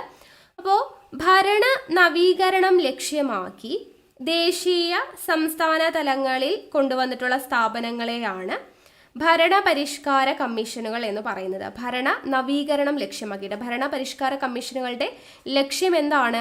ഭരണ നവീകരണമാണ്. ഭരണ നവീകരണം ലക്ഷ്യമിട്ടുകൊണ്ട് ദേശീയ സംസ്ഥാന തലങ്ങളിൽ കൊണ്ടുവന്നിട്ടുള്ള സ്ഥാപനങ്ങളാണ് ഭരണപരിഷ്കാര കമ്മീഷനുകൾ എന്ന് പറയുന്നത്.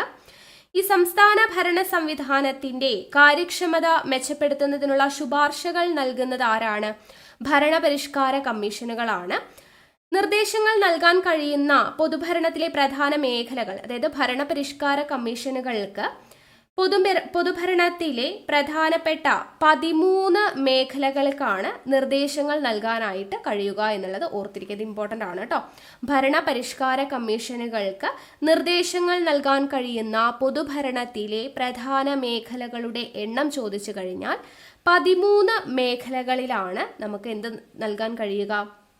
നിർദ്ദേശങ്ങൾ നൽകാനായിട്ട് കഴിയുക എന്നുള്ളത് ഓർത്തിരിക്കുക. അപ്പോൾ ഭരണപരിഷ്കാര കമ്മീഷനുകൾ എന്താണെന്ന് മനസ്സിലായല്ലോ. ഭരണ നവീകരണം ലക്ഷ്യമാക്കിയിട്ട് ദേശീയ സംസ്ഥാന തലങ്ങളിൽ കൊണ്ടുവന്നിട്ടുള്ള സ്ഥാപനങ്ങളാണ്. സംസ്ഥാന ഭരണ സംവിധാനത്തിന്റെ കാര്യക്ഷമത മെച്ചപ്പെടുത്തുന്നതിനുള്ള ശുപാർശകൾ നൽകുന്നത് ആരാണ്? ഭരണപരിഷ്കാര കമ്മീഷനുകളാണ് എന്നുള്ളത് ഓർത്തിരിക്കുക. ഇനി ഭരണപരിഷ്കാര കമ്മീഷനുകളുടെ കർത്തവ്യങ്ങൾ എന്തൊക്കെയാണ്? നമുക്കൊരു 11 കർത്തവ്യങ്ങൾ പഠിക്കാനുണ്ട്, ഇമ്പോർട്ടൻ്റ് ആണ്. ഒന്നാമത്തേത് സംസ്ഥാനത്തിൻ്റെ ഭരണ സംവിധാനത്തിൻ്റെ ഘടനയും പ്രവർത്തനവും അവലോകനം ചെയ്ത് ഒരു ക്ഷേമ രാഷ്ട്രത്തിന് ആവശ്യമായിട്ടുള്ള നടപടികൾ നിർദ്ദേശിക്കുക എന്നുള്ളതാണ്. എന്താണ്? സംസ്ഥാനത്തിൻ്റെ ഭരണ സംവിധാനത്തിൻ്റെ ഘടനയും അതുപോലെ പ്രവർത്തനവും എന്ത് ചെയ്യുന്നു? അവലോകനം ചെയ്ത് ഒരു ക്ഷേമ രാഷ്ട്രത്തിനായിട്ടുള്ള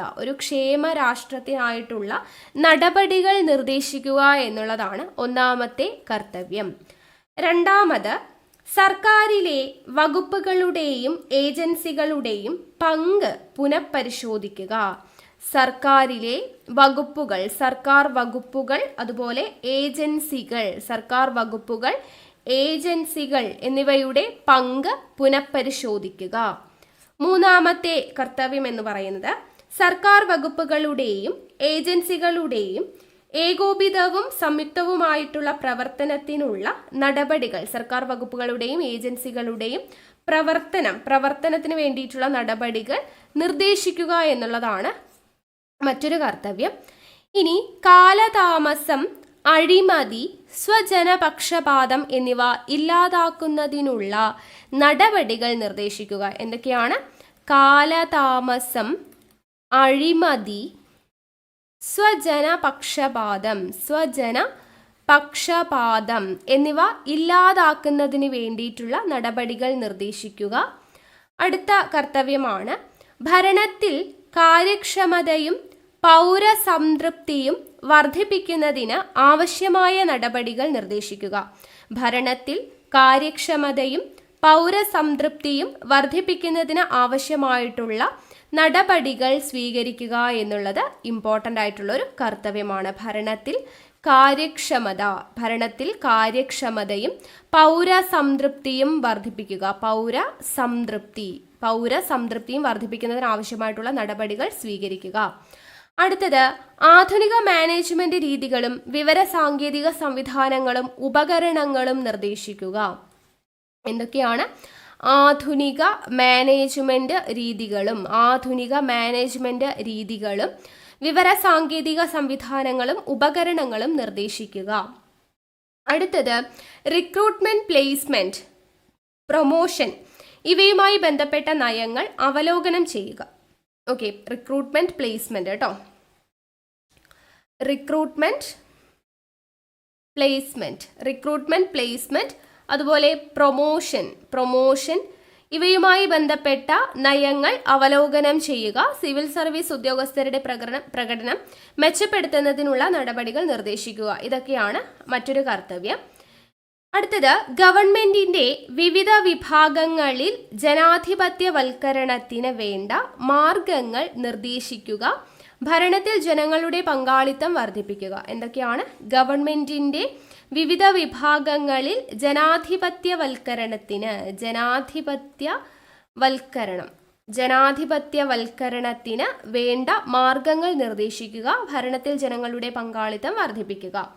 ഇനി അടുത്ത കർത്തവ്യം എന്ന് പറയുന്നത് പ്രധാന പൊതുസേവനങ്ങളുടെ വിതരണം വിലയിരുത്തുക.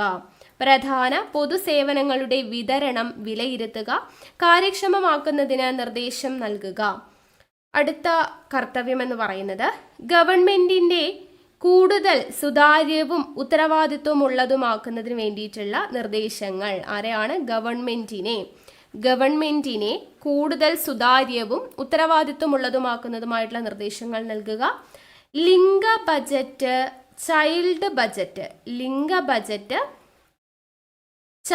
ബജറ്റ് എന്നിവ പരിഷ്കരിക്കുന്നതിനുള്ള നടപടികൾ നിർദ്ദേശിക്കുക. ഇത്രയുമാണ് ഭരണ പരിഷ്കാര കമ്മീഷനുകളുടെ കർത്തവ്യങ്ങൾ എന്ന് പറയുന്നത്. ഒന്നുകൂടെ വായിക്കാം. സംസ്ഥാനത്തിന്റെ ഭരണ സംവിധാനത്തിന്റെ ഘടനയും പ്രവർത്തനവും അവലോകനം ചെയ്ത് ഒരു ക്ഷേമ രാഷ്ട്രത്തിനാവശ്യമായ നടപടികൾ നിർദ്ദേശിക്കുക. സർക്കാരിലെ വകുപ്പുകളുടെയും ഏജൻസികളുടെയും പങ്ക് പുനഃപരിശോധിക്കുക. സർക്കാർ വകുപ്പുകളുടെയും ഏജൻസികളുടെയും ഏകോപിതവും സംയുക്തവുമായ പ്രവർത്തനത്തിനുള്ള നടപടികൾ നിർദ്ദേശിക്കുക. കാലതാമസം, അഴിമതി, സ്വജനപക്ഷപാതം എന്നിവ ഇല്ലാതാക്കുന്നതിനുള്ള നടപടികൾ നിർദ്ദേശിക്കുക.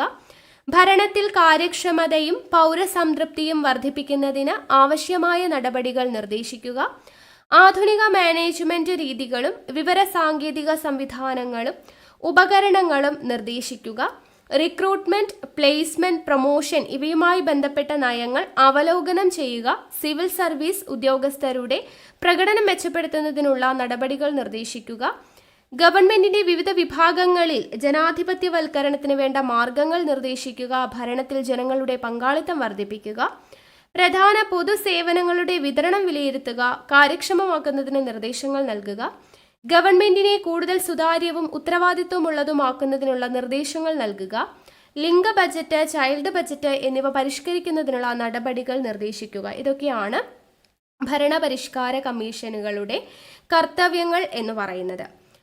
അപ്പോൾ നമ്മൾ ഇനി പഠിക്കുന്നത് കേരളത്തിൽ 4 ഭരണപരിഷ്കാര കമ്മീഷനെ കുറിച്ച് നമുക്ക് പഠിക്കാനായിട്ടുണ്ട്.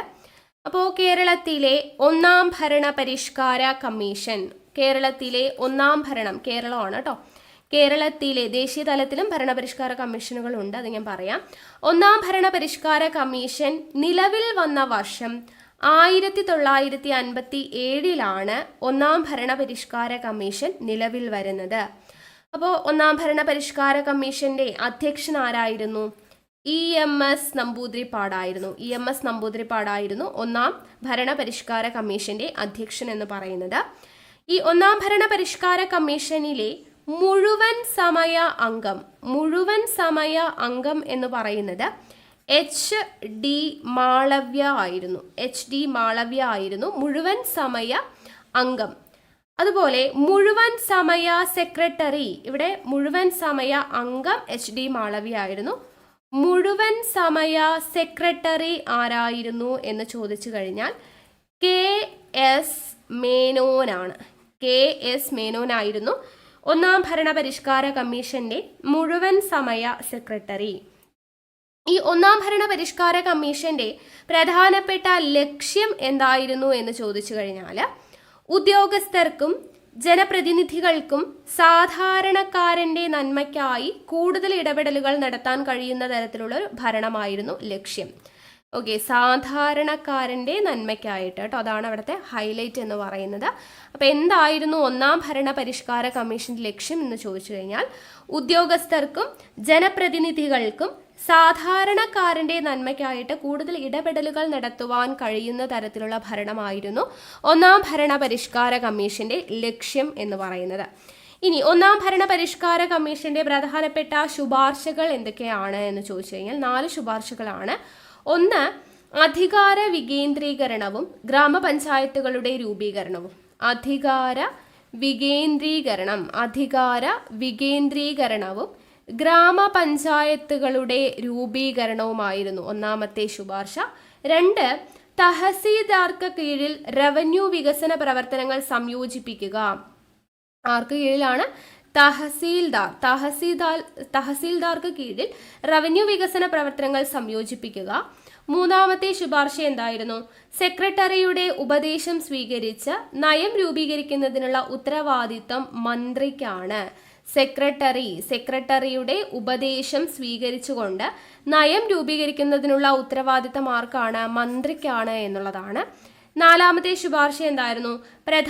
എല്ലാ പ്രധാനപ്പെട്ട വകുപ്പുകളിലും ഫിനാൻഷ്യൽ അസിസ്റ്റന്റ് അല്ലെങ്കിൽ അഡ്വൈസർ തസ്തിക സൃഷ്ടിക്കുക. എല്ലാ പ്രധാനപ്പെട്ട വകുപ്പുകളിലും എന്ത് വേണം? ഫിനാൻഷ്യൽ അസിസ്റ്റന്റ് അഥവാ അഡ്വൈസർ തസ്തിക സൃഷ്ടിക്കുക എന്നുള്ളതായിരുന്നു 4-ാമത്തെ ശുപാർശ. ഓക്കെ, അപ്പോൾ ഒന്നാം ഭരണപരിഷ്കാരന്റെ 4 ശുപാർശകളാണ് പറഞ്ഞത്. അധികാര വികേന്ദ്രീകരണവും ഗ്രാമപഞ്ചായത്തുകളുടെ രൂപീകരണവും, തഹസീൽദാർക്ക് കീഴിൽ റവന്യൂ വികസന പ്രവർത്തനങ്ങൾ സംയോജിപ്പിക്കുക, സെക്രട്ടറിയുടെ ഉപദേശം സ്വീകരിച്ച് നയം രൂപീകരിക്കുന്നതിനുള്ള ഉത്തരവാദിത്തം മന്ത്രിക്കാണ്, എല്ലാ പ്രധാന വകുപ്പുകളിലും ഫിനാൻഷ്യൽ അസിസ്റ്റന്റ് അല്ലെങ്കിൽ അഡ്വൈസർ തസ്തിക സൃഷ്ടിക്കുക. ഓക്കെ, അപ്പം ഇത്രയാണ് ഒന്നാം ഭരണപരിഷ്കാര കമ്മീഷനുമായി ബന്ധപ്പെടുത്തി പഠിക്കാനുള്ളത്. ഇനി രണ്ടാം ഭരണപരിഷ്കാര കമ്മീഷൻ നിലവിൽ വന്ന വർഷം പഠിച്ചിരിക്കുക. 1965 രണ്ടാം ഭരണപരിഷ്കാര കമ്മീഷൻ നിലവിൽ വരുന്നത്. അധ്യക്ഷൻ ആരായിരുന്നു? MK വെള്ളോടിയായിരുന്നു രണ്ടാം ഭരണപരിഷ്കാര കമ്മീഷന്റെ അധ്യക്ഷൻ എന്ന് പറയുന്നത്. ഇതിന്റെ പ്രധാനപ്പെട്ട ലക്ഷ്യം എന്തായിരുന്നു എന്ന് ചോദിച്ചു കഴിഞ്ഞാൽ രണ്ടാം ഭരണപരിഷ്കാര കമ്മീഷന്റെ പ്രധാനപ്പെട്ട ലക്ഷ്യം എന്തായിരുന്നു? സർക്കാരിനെ അഴിമതി വിമുക്തവും കാര്യക്ഷമവും ആക്കുക. സർക്കാരിനെ അഴിമതി വിമുക്തവും അതുപോലെ കാര്യക്ഷമവും ആക്കുക എന്നതിനുള്ള നടപടികൾ സ്വീകരിക്കുക എന്നുള്ളതായിരുന്നു രണ്ടാം ഭരണപരിഷ്കാര കമ്മീഷന്റെ പ്രധാനപ്പെട്ട ലക്ഷ്യം.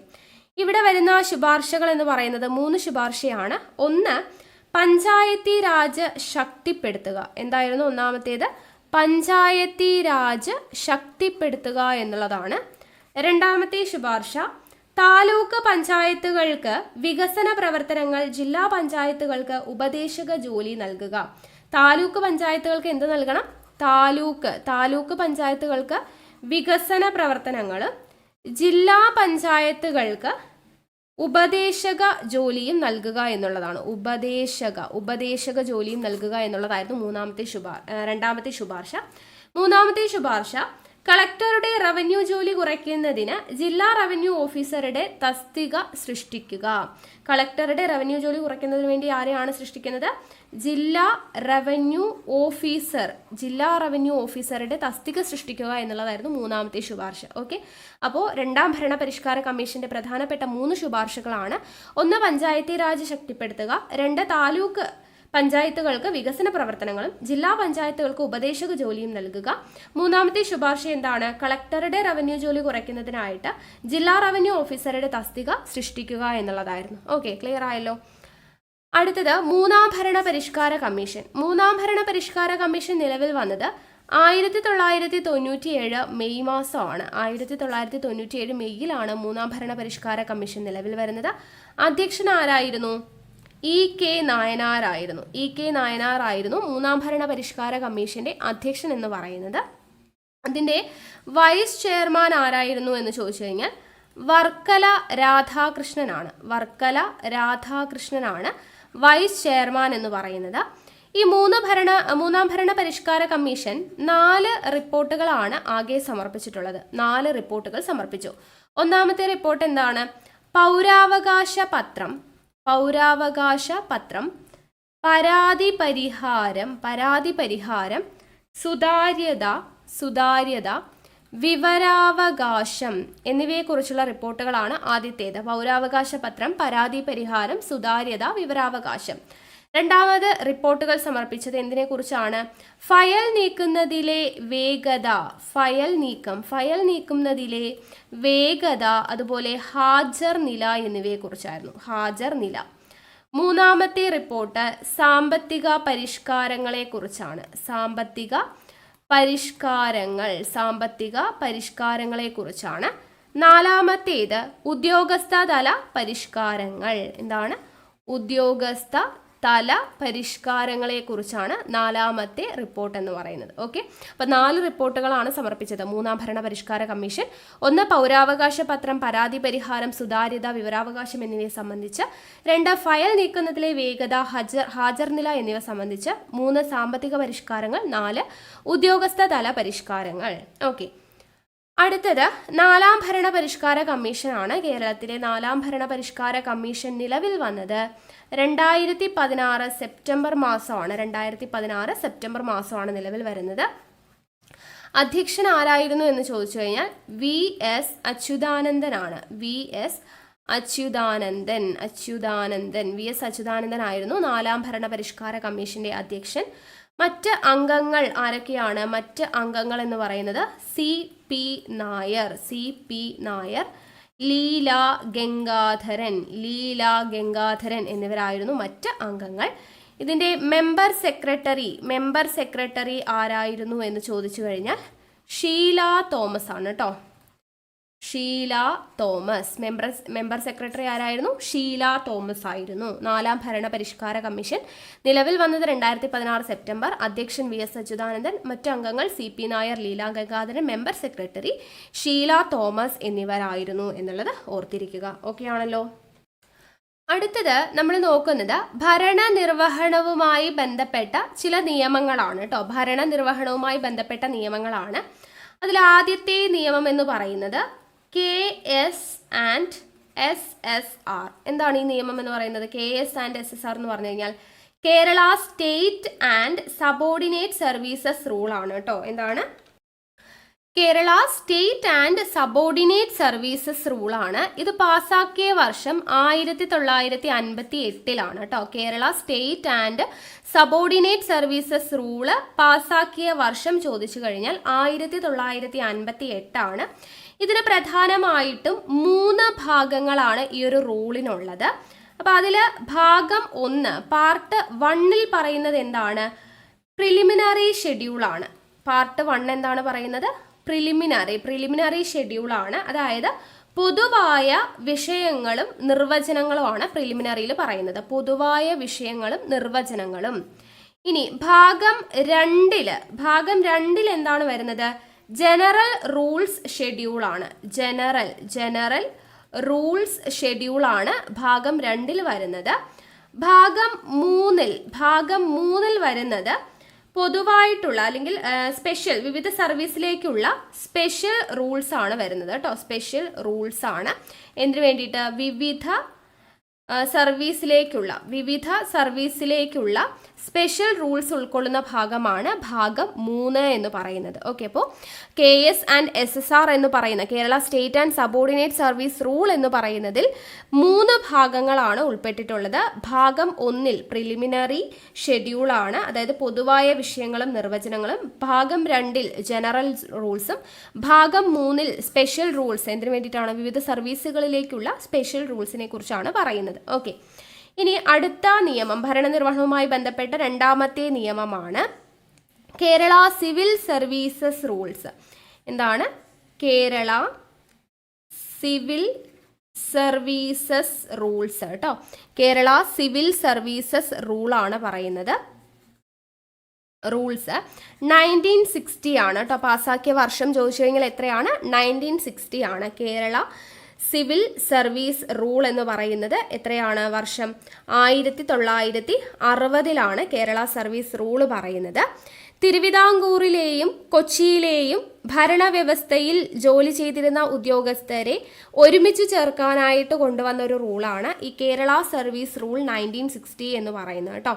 തിരുവിതാംകൂറിലെയും കൊച്ചിയിലെയും ഭരണവ്യവസ്ഥയിൽ ജോലി ചെയ്തിരുന്ന ഉദ്യോഗസ്ഥരെ ഒരുമിച്ച് ചേർക്കാനായിട്ട് കൊണ്ടുവന്നതാണ് കേരള സിവിൽ സർവീസ് റൂൾ എന്ന് പറയുന്നത്. ഇവിടെ ഒരു തിരുത്തുണ്ട്. കേരള സർവീസ് റൂളാണ് കേട്ടോ. കേരള സർവീസ് റൂൾ 2 റൂളുണ്ട്. കേരള സിവിൽ സർവീസസ് റൂൾ 1960 ഉണ്ട്. അത് ഞാൻ പറയാം.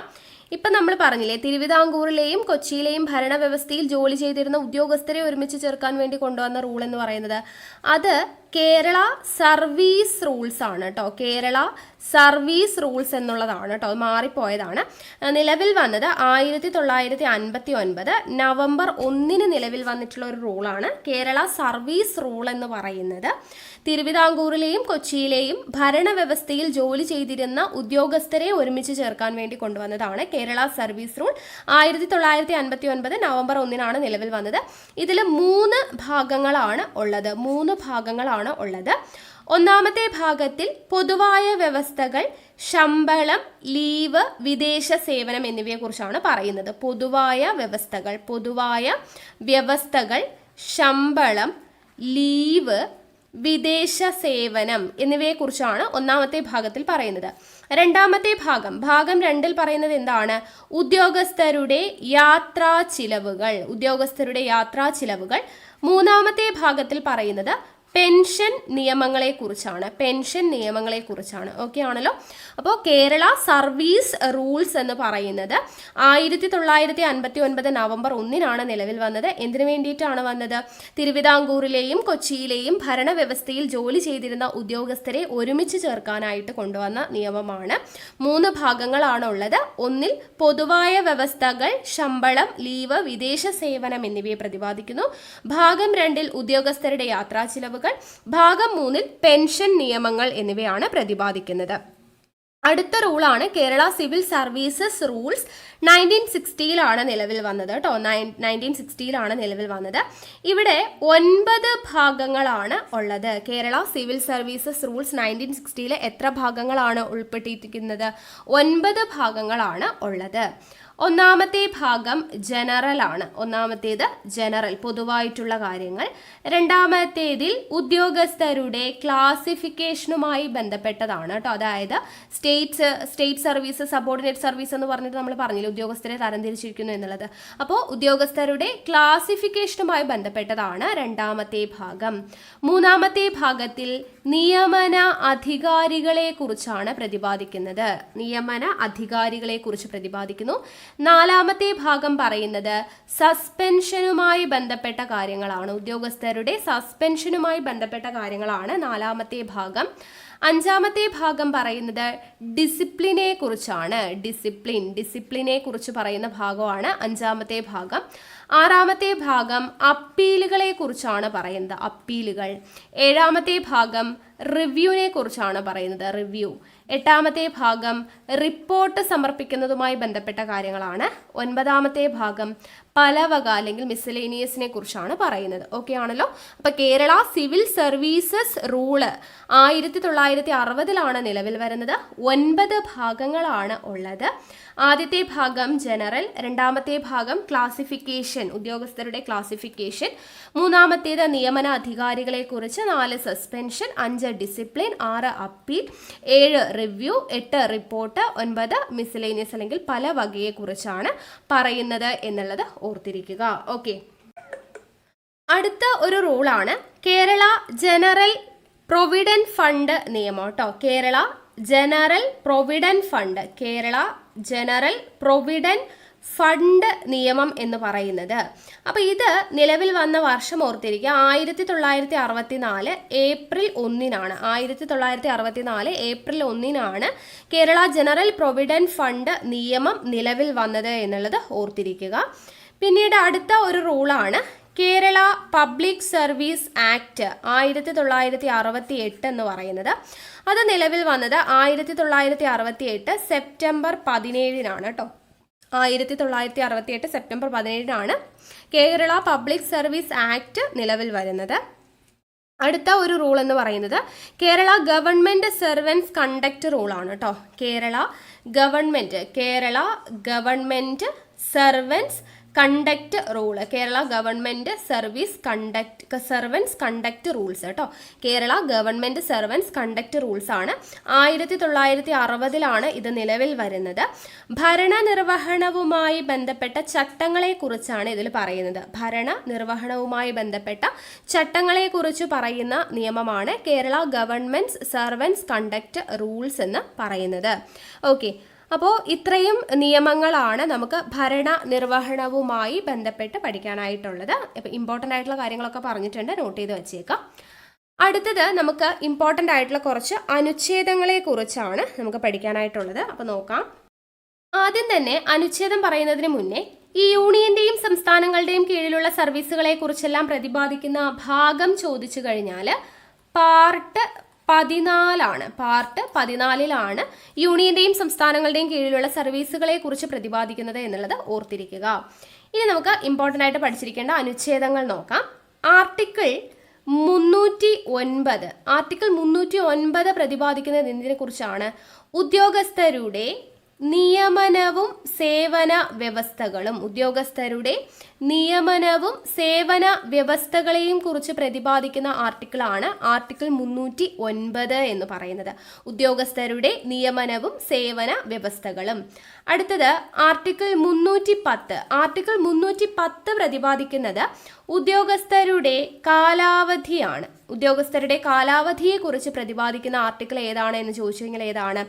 ആർട്ടിക്കിൾ 310 ഉദ്യോഗസ്ഥരുടെ നിയമനവും സേവന വ്യവസ്ഥകളെയും കുറിച്ച് പ്രതിപാദിക്കുന്നത് 309, ഉദ്യോഗസ്ഥരുടെ കാലാവധിയെ കുറിച്ച് പ്രതിപാദിക്കുന്നത് 310.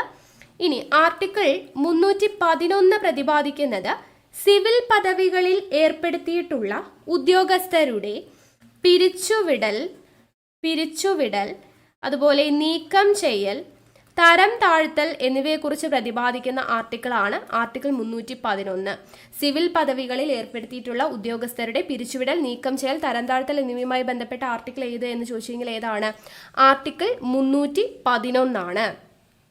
അടുത്തത് ആർട്ടിക്കിൾ 312 പ്രതിപാദിക്കുന്നത് എന്താണ്? അഖിലേന്ത്യാ സർവീസുകളെ കുറിച്ച് പ്രതിപാദിക്കുന്ന ആർട്ടിക്കിളാണ്. ഇതെല്ലാം ഇമ്പോർട്ടൻ്റ് ആണ് കേട്ടോ. അഖിലേന്ത്യാ സർവീസുകളെ കുറിച്ച് പ്രതിപാദിക്കുന്ന ആർട്ടിക്കിൾ ഏതാണെന്ന് ചോദിച്ചു കഴിഞ്ഞാൽ ആർട്ടിക്കിൾ 312 അടുത്തത് ആർട്ടിക്കിൾ 315 പബ്ലിക് സർവീസ് കമ്മീഷനെ കുറിച്ചാണ് പ്രതിപാദിക്കുന്നത്. ഓക്കെ, PSC പബ്ലിക് സർവീസ് കമ്മീഷനെ കുറിച്ച് പ്രതിപാദിക്കുന്നത് ആർട്ടിക്കിൾ 315 ഇനി അടുത്തത് ആർട്ടിക്കിൾ 316 പബ്ലിക് സർവീസ് കമ്മീഷൻ അംഗങ്ങളുടെ PSC അംഗങ്ങളുടെ നിയമനം, കാലാവധി എന്നിവയെക്കുറിച്ച് പ്രതിപാദിക്കുന്നതാണ് 316. അപ്പോൾ PSCയെ കുറിച്ച് പ്രതിപാദിക്കുന്നത് ആർട്ടിക്കിൾ 315, PSC അംഗങ്ങളുടെ നിയമനവും കാലാവധിയുമായി ബന്ധപ്പെട്ട ആർട്ടിക്കിളാണ് ആർട്ടിക്കിൾ 316. ഇനി ആർട്ടിക്കിൾ 317 എന്തിനെക്കുറിച്ചാണ് പ്രതിപാദിക്കുന്നത്? PSC അംഗങ്ങളുടെ നീക്കം ചെയ്യൽ, സസ്പെൻഷൻ എന്നിവയെക്കുറിച്ച് പ്രതിപാദിക്കുന്ന ആർട്ടിക്കിളാണ് ആർട്ടിക്കിൾ 317. PSC അംഗങ്ങളുടെ നീക്കം ചെയ്യൽ, സസ്പെൻഷൻ എന്നിവയുമായി ബന്ധപ്പെട്ട ആർട്ടിക്കിളാണ് ആർട്ടിക്കിൾ 317. അടുത്ത ആർട്ടിക്കിൾ 318 പ്രതിപാദിക്കുന്നത് സേവന വ്യവസ്ഥകളെക്കുറിച്ച് റെഗുലേഷനുകൾ ഉണ്ടാക്കുവാനുള്ള അധികാരമാണ്. സേവന വ്യവസ്ഥകളെക്കുറിച്ച് റെഗുലേഷനുകൾ ഉണ്ടാക്കുവാനുള്ള അധികാരത്തെക്കുറിച്ച് പ്രതിപാദിക്കുന്ന ആർട്ടിക്കിളാണ് ആർട്ടിക്കിൾ 318 എന്ന് പറയുന്നത്. അപ്പോൾ ഇത്രയും ഇമ്പോർട്ടൻ്റ് ആണ് കേട്ടോ. അപ്പോൾ യൂണിയന്റെയും സംസ്ഥാനങ്ങളുടെയും കീഴിലുള്ള സർവീസുകളെ കുറിച്ച് പ്രതിപാദിക്കുന്നത് പാർട്ട് 14-ലാണെന്ന് പറഞ്ഞു. പിന്നെ ഉദ്യോഗസ്ഥരുടെ നിയമനവും സേവന വ്യവസ്ഥകളെയും കുറിച്ച് പ്രതിപാദിക്കുന്ന ആർട്ടിക്കിൾ 309, ഉദ്യോഗസ്ഥരുടെ കാലാവധിയെക്കുറിച്ച് പ്രതിപാദിക്കുന്നത് ആർട്ടിക്കിൾ 310, സിവിൽ പദവികളിൽ ഏർപ്പെടുത്തിയിട്ടുള്ള ഉദ്യോഗസ്ഥരുടെ പിരിച്ചുവിടൽ, നീക്കം ചെയ്യൽ, തരം താഴ്ത്തൽ എന്നിവയെക്കുറിച്ച് പ്രതിപാദിക്കുന്നത് ആർട്ടിക്കിൾ 311, അഖിലേന്ത്യാ സർവീസുകളെ കുറിച്ച് പ്രതിപാദിക്കുന്നത് ആർട്ടിക്കിൾ 312, പബ്ലിക് സർവീസ് കമ്മീഷനെ കുറിച്ച് പ്രതിപാദിക്കുന്ന ആർട്ടിക്കിൾ 315, പബ്ലിക് സർവീസ് കമ്മീഷൻ അംഗങ്ങളുടെ നിയമനവും കാലാവധിയുമായി ബന്ധപ്പെട്ട ആർട്ടിക്കിൾ 316, PSC അംഗങ്ങളുടെ നീക്കം ചെയ്യൽ, സസ്പെൻഷൻ എന്നിവയുമായി ബന്ധപ്പെട്ടത് ആർട്ടിക്കിൾ 317. സേവന വ്യവസ്ഥകളെക്കുറിച്ച് റെഗുലേഷൻ ഉണ്ടാക്കുവാനുള്ള അധികാരം ആർട്ടിക്കിൾ 318. ഇത്രയും കിട്ടിയല്ലോ. ഇനി ആർട്ടിക്കിൾ 319 പറയുന്നത് എന്താണ്? PSC അംഗങ്ങൾ കാലാവധി അവസാനിക്കുമ്പോൾ മറ്റ് ഉദ്യോഗങ്ങൾ വഹിക്കുന്നതിനുള്ള നിരോധനമാണ്. ഓക്കെ, PSC അംഗങ്ങളുടെ കാലാവധി അവസാനിക്കുമ്പോൾ മറ്റു ഉദ്യോഗങ്ങൾ വഹിക്കുന്നതിനുള്ള നിരോധനം ആണ് പറയുന്നത് ആർട്ടിക്കിൾ 319. ഇനി ആർട്ടിക്കിൾ 320 പറയുന്നത് എന്താണ്? ആർട്ടിക്കിൾ 320 പറയുന്നത് PSCയുടെ ചുമതലകളെ കുറിച്ചാണ്. PSCയുടെ ചുമതലകളെ കുറിച്ച് പറയുന്ന ആർട്ടിക്കിളാണ് ആർട്ടിക്കിൾ 320. ആർട്ടിക്കിൾ 322 പറയുന്നത് എന്താണ്? PSCയുടെ ചെലവുകളെ കുറിച്ചാണ്. PSCയുടെ ചെലവുകളെ കുറിച്ച് പറയുന്നത് 322, ചുമതലയെ കുറിച്ച് പറയുന്നത് 320. ഇനി 323 പറയുന്നത് എന്താണ്? ആർട്ടിക്കിൾ 323 PSCയുടെ റിപ്പോർട്ടുകളെ കുറിച്ച് പ്രതിപാദിക്കുന്ന ആർട്ടിക്കിളാണ് ആർട്ടിക്കിൾ 323. അപ്പോൾ ഇതെല്ലാം ഇമ്പോർട്ടൻ്റ് ആണ് കേട്ടോ. അപ്പോൾ ആർട്ടിക്കിൾ 315 PSCയുടെ എന്താണ് പറഞ്ഞത്? പബ്ലിക് സർവീസ് കമ്മീഷനെ കുറിച്ച് പ്രതിപാദിക്കുന്ന ആർട്ടിക്കിളാണ് 315 എന്ന് പറഞ്ഞു. 316 പബ്ലിക് സർവീസ് കമ്മീഷനുകളുടെ അംഗങ്ങളുടെ നിയമനവും കാലാവധിയും. 317 PSC അംഗങ്ങളുടെ നീക്കം ചെയ്യൽ, സസ്പെൻഷൻ എന്നിവയെക്കുറിച്ച്. അതുപോലെ PSCയുടെ ചുമതലയെക്കുറിച്ച് പറയുന്നത് 320, PSCയുടെ ചെലവിനെ കുറിച്ച് പ്രതിപാദിക്കുന്നത് 322, PSCയുടെ റിപ്പോർട്ടുമായി ബന്ധപ്പെട്ട ആർട്ടിക്കിൾ 323 എന്നുള്ളത് ഓർത്തിരിക്കുക. ഓക്കെ, അപ്പോൾ ഇത്രയും ആക്ടുകൾ ഇമ്പോർട്ടൻ്റ് ആണ്. അനുച്ഛേദങ്ങൾ, ആർട്ടിക്കിളുകൾ വളരെയധികം ഇമ്പോർട്ടൻ്റ് ആണ്, ഓർത്തിരിക്കുക. അടുത്തത് നമുക്ക് ഇന്ത്യയിലെ ചില പ്രധാനപ്പെട്ട സർവീസുകൾ അത് ഫോം ചെയ്തിട്ടുള്ള വർഷം, രൂപീകൃതമായ വർഷമാണ് നമ്മൾ പറയുന്നത്. ഇന്ത്യൻ ഫോറിൻ സർവീസ് കേട്ടോ. ഇന്ത്യൻ ഫോറിൻ സർവീസ് എപ്പോഴാണ് സ്ഥാപിച്ച വർഷം? 1946 ഫോം ചെയ്ത വർഷം. Indian foreign service 1946. Indian forest service, Indian forest service എപ്പോഴാണ്?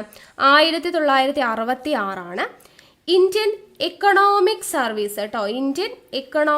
ഇന്ത്യൻ എക്കണോമിക് സർവീസ് സ്ഥാപിതമായത് 1961 രൂപീകൃതമാവുന്നത്.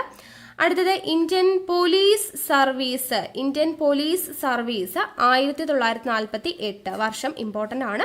Indian foreign service 1946, Indian forest service 1966, Indian economic service 1961, Indian police service 1948. Okay ആണല്ലോ. അപ്പോൾ ഇത്രയും ആയിക്കഴിഞ്ഞാൽ നമ്മൾ ഇന്നത്തെ ക്ലാസ് ഇവിടെ നിർത്തുവാണ്. ഇനിയും ഒരുപാട് കാര്യങ്ങൾ നമുക്ക് ഈ കേരളവും ഭരണ സംവിധാനങ്ങളുമായി ബന്ധപ്പെടുത്തി പഠിക്കാനായിട്ടുണ്ട്.